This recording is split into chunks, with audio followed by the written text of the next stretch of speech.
For years, Champs has been a double-edged sword in the Valorant scene. Everyone knows that while you will gain fame, immortality in the scene from winning it, it will have a toll and a price will be paid for it. Your star player could leave, your roster could implode, or you could simply never come close to reaching those heights again. But whatever the reason may be, there will be a price paid for the Champions Trophy. However, NRG seemed to have been the first team to avoid it, at least thus far. Yes, they lost some, but they got almost an upgrade in Kiko. I think I'd be comfortable calling him an upgrade of a player because he's just that talented. And, most importantly, NRG not only qualified to the next Masters event, but right now are in contention to win the whole thing. They have resilience that is on a complete another plane of existence from every other team here, and that is partly due to that champs winning experience. In this video, we're going to see if NRG can actually win Master Santiago in their current form right now. Make sure to hit that subscribe button. I'm trying to hit 10K by the end of Santiago. And then comment what team you think should have won champs. In whatever year, from the start of Valorant to right now, what team do you think should have won champs but didn't? I'm Lionzblade, and let's get into it.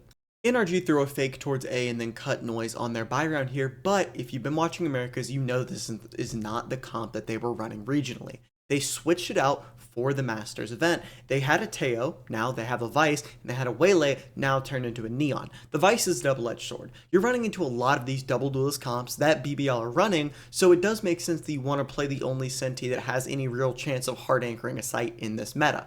However, with that, you're losing the second drone. That's a big issue going as BBL, specifically because of this guy, who also is a really big Demon 1 fan, apparently. He keeps liking every single thing I tweet on Twitter about Demon 1. Fun fact. Anyways, this guy, he does not rifle. Outlaws and ops are where he lives, and losing that Teo means not only do you lose the drone, but also the missiles that are able to force him off of the line. So those executes get a little bit weaker, especially when you consider that the Brock's Vice Flash no longer gives you info. So the info you have on executes that is not used with a contact clear is literally the 2 sky flashes and the dog. That's it. That's all you've got. So if you invest the dog early like Ethan did on the fake here, Lover's Rock can be anywhere with that Outlaw, and you would have no idea of the exact position. You've lost that drone. The Waylay for Neon change is because of the Teo, in my opinion. You don't have the comfortability of a Waylay going into sight if you only have one initiator support it, and the Teho and Waylay synergy is also just off the charts, so it makes sense that they switch the comp up. Now, as you'll see though, NRG have planned for this, right? They know that they've lost a bit of the explosiveness on the execute with the comp change, and so they adapt. Neon Stun, Vice Thorns, Molly, right here. There's no chance. The second that you come out here, you're already dead to this util combo. You just can't do anything. You're getting mollied, which means, oh, I have to move out of the molly. Oh, wait, I get damaged if I move. There's nothing you can really do. So once they actually go into the bomb site here, you also see their insane just fundamentals of, okay, one person goes down. First of all, none of this happens without how selfless of a player Mata is. You'll see more and more as we go throughout the video. This guy, he will run on site. He is effectively the second drone that they lost with Teo. He's literally just the whole way into the site because he's willing to go, okay, my team needs the info, I'll be the info. I'll do that stuff. And you saw it right there. You're going to see it again here. He's just moving around, making sure the Lover's Rock can't get the usage out of that Outlaw like he's trying to do. And they end up winning this round. The judge does make it a little bit scary, but Kiko right here is just always ready for it. I do think, also, if you'll note, this is the only map Brox plays Senti, right? He's normally their scan player. So it's really interesting to see the flexibility that they have on this roster. For example, Kiko also being a guy you can slot into duelist role. I don't think a lot of teams have this amount of comfortability with such role changes like that. But NRG are in a spot where, yeah, that's something that they're able to do because of the experience of everyone on this roster. Great round here. Another thing that NRG, and specifically Ethan, obviously because he's the IGL, are so good at is switching up the pacing. Now this is really important, but for a number of reasons, but the simplest way I can think to put it is this. If you are too reliant on super fast, explosive site hits, the other team is going to notice and counter. They're going to start quick rotating over because they know you're not faking anything, you're just getting out on that site. On the other hand, if you rely only on defaults, then those are also going to lose a lot of their value as well as the enemy counters them.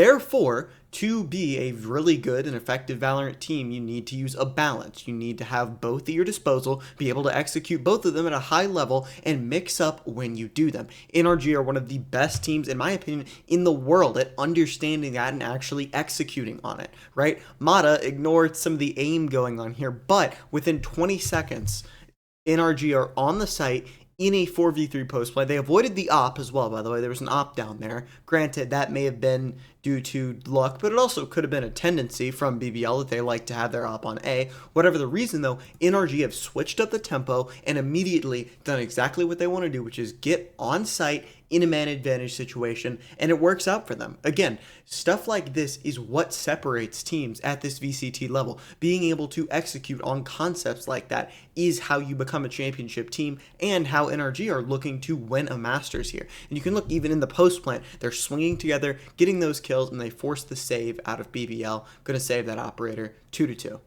I think this round perfectly shows the experience difference between these two teams. NRG, a world champion team, right? These guys, especially Ethan, have been on the stage, have done it, have been there. And BBL are a team that's pretty new to this whole international stuff. This is their first international, right?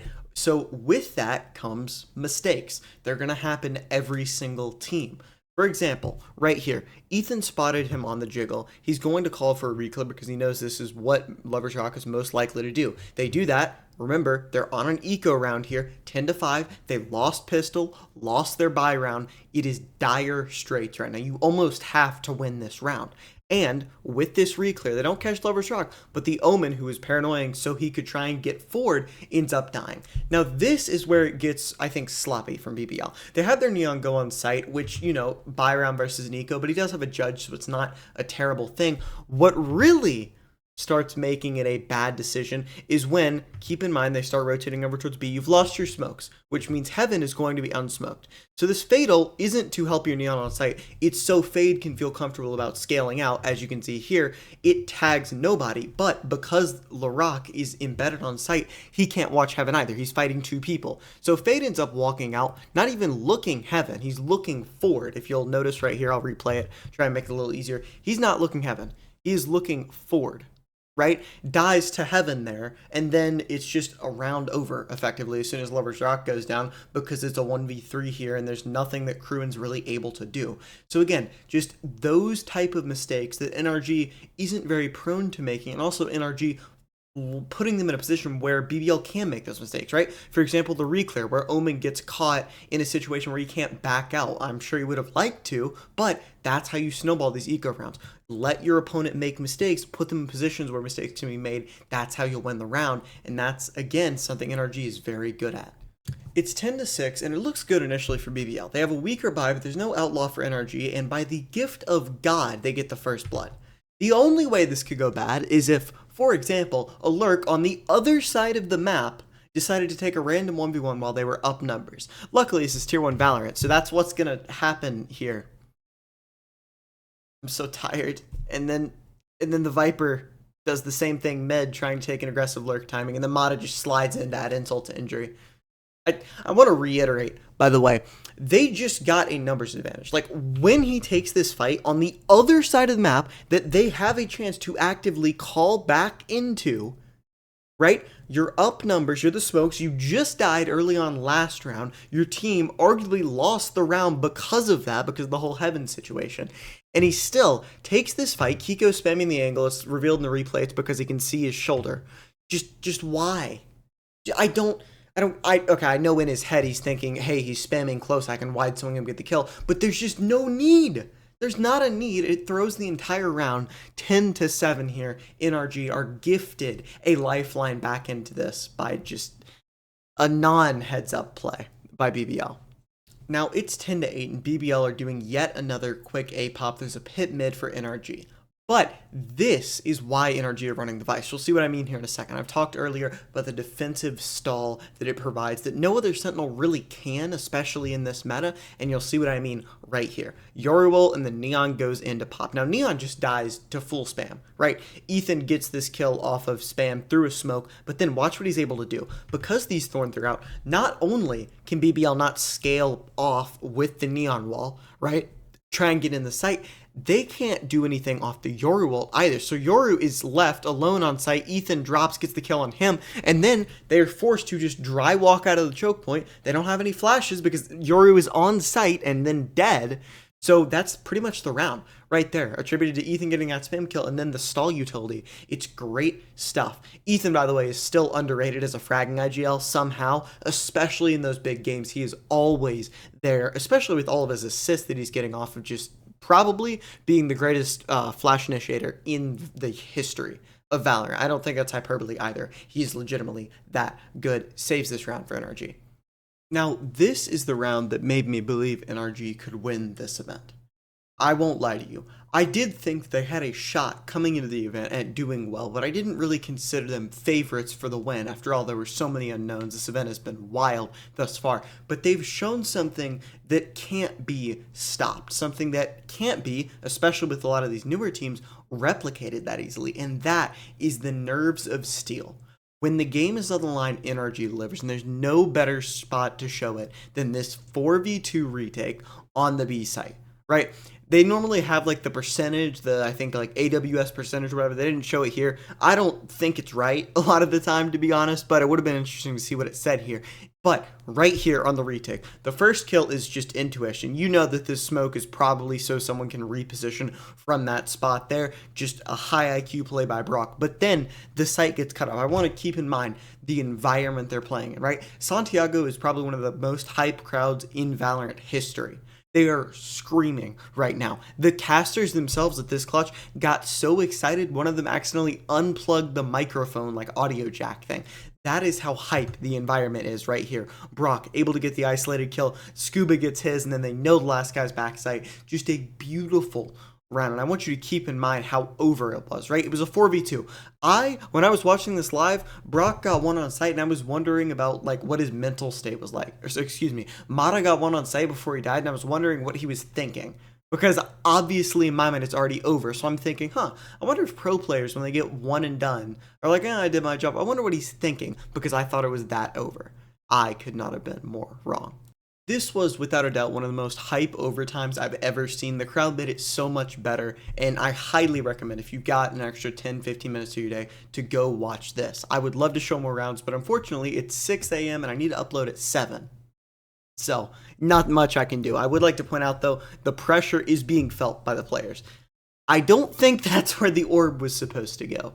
Call me crazy, I don't think that's where we're supposed to go. But I love the game plan from NRG, which is just exploiting this normal smoke, right? I also think that with them doing this orb right here, that BBL probably read into that. I don't think BBL assumed he messed up the orb. I assume they thought it was some nefarious plan. Definitely, partially, could be the reason they went up in here. Mata's able to get a timing, and even though Scuba dies, it comes down to Kiko, who I'd love to hear your guys' opinion in the comments. Do you think Kiko is an upgrade over Sam?